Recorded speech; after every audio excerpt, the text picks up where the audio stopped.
Hello, today we're going to talk about the Pythagorean theorem basics.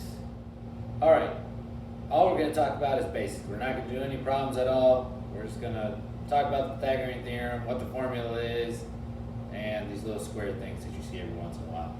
So the actual formula for the Pythagorean theorem is a squared plus b squared equals c squared. Most people can remember that because it's a pretty simple formula. Now, the Pythagorean theorem only deals with right triangles. So you need that little box right there to say it's a right triangle or a 90-degree angle. All right. Now, this and this side are what are called legs.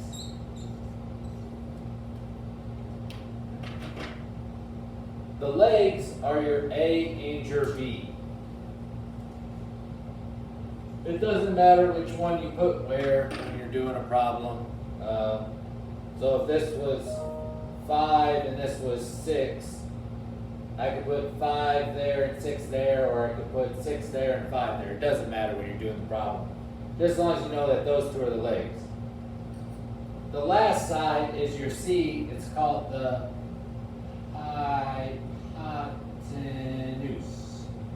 Alright, I believe that's how you spell it.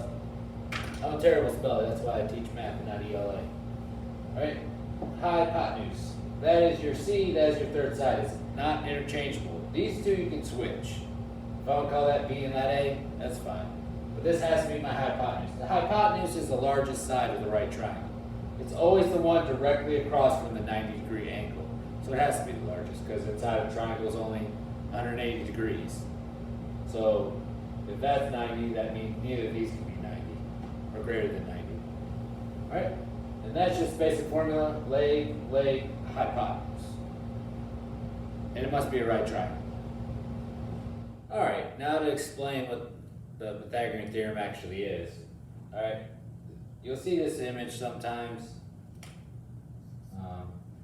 There's boxes. And what these boxes represent is the square of the side. So if I count here, I'll use the same color. 1, 2, 3. So this side is 3. Alright? So what's 3 squared? 9. 1, 2, 3, 4, 5, 6, 7, 8, 9. Alright? So that's what it is. It's a square of that side. So the way to tell what the side is by counting how many is right there. So that's 3. So this one's 1, 2, 3, 4. So this is 4. So 4 squared is 16. So I have 16 down here. Now why this is important and why it works with the Pythagorean theorem is 3 squared plus 4 squared, so if I plugged it in there, would give me, the answer is 5. Alright? Now why this is important is this 9 plus this 16 gives me 25, which is the square of 5. So 5 squared is 25. So this, the two legs added together, will give you the hypotenuse. And that's how this Pythagorean theorem works. So 9, 16, 25. That's always the case. So it's just a square of that side. Alright, I'll do another one for you just to show you. Alright, so for this one, I erased all of the lines that are inside. And I know this looks terrible, these boxes. That's what you get from my super fancy math setup I have here in a shed with a board and some markers. So if you don't like it, you can go watch someone else's cooler videos that have all the digital graphics. I just do it this way. Sorry for some of you guys. So how this works, and I'm going to show you basically how it comes out. So I have 5, so that means I need 5 right here.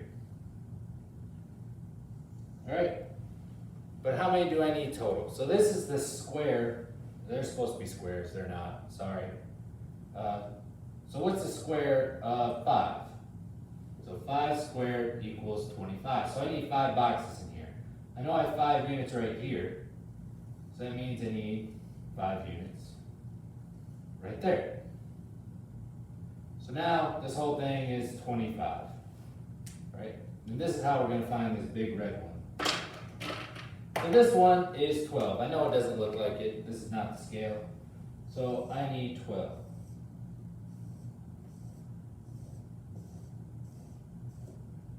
10, 11. There we go. Good enough, right? So 12 squared is what?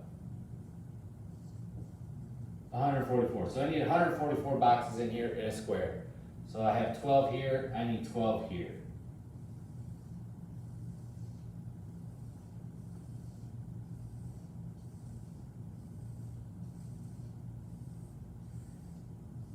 There you go, and that looks really terrible, but it's all right. We'll make it. So now to find out what this box is. We're not using any formulas or anything crazy.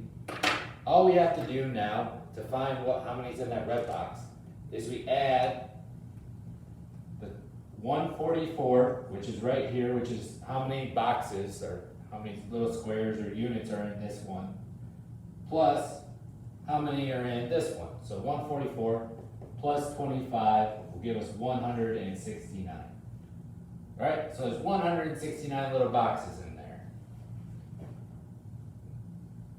So to do 169, I know there's 169 in here. All I have to do is square root it, and I get 13. So then I have 13. I don't know how many this is.